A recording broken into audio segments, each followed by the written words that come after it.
Hello and welcome to another episode of Destiny Lore and Theories.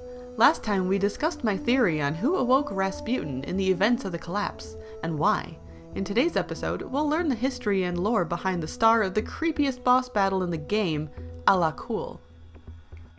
O sharp-edged Darkblade, O beloved foster son. Alak-Hul was a Darkblade, a servant and foster son of Oryx, who attempted to usurp the Taken King and rule over the Hive. How exactly he came to be an adopted son is unknown. We do know that he had a relationship with the Hive wizard Varrock, and that the two of them were present in the Hellmouth when Eris and her fire team were defeated one by one. It was even Varrock and her spawn who slay the mighty titan Veltarlo. In the aftermath of the ill-fated raid, the two began to scheme against the powerful Oryx. While Varrock's reasoning behind wanting to usurp the throne of Oryx is unknown, we do know why Alak-Hul wished to ascend the throne. The Darkblade felt ignored by Oryx, left to his own devices and derelict. And indeed, Oryx had actually planned for this, claiming that he wished for Alak-Hul to transform into a hungering blade. As we're not entirely certain as to when Alak-Hul acquired the name Darkblade, we don't know for sure whether this plan of Oryx's worked. We are equally uncertain as to whether Oryx intended for Alak-Hul to betray him or not.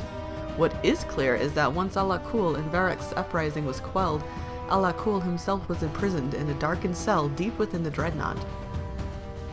This is where he's discovered and slain by a fire team of guardians, sent there by Eris Morn in an act of revenge for killing her comrade. Long ago he fomented rebellion against the king, and attempted to take his mantle. Alak-Hul failed, and now awaits the mercy of the Hive. It is unknown if Varrock ultimately met the same fate as her consort. Oryx makes no mention of her, or of any desire for her to transform, as he did Alak-Hul. The two most likely possibilities are that she was destroyed by Oryx for her betrayal, or that she, like Alak-Hul, was imprisoned in the Dreadnought.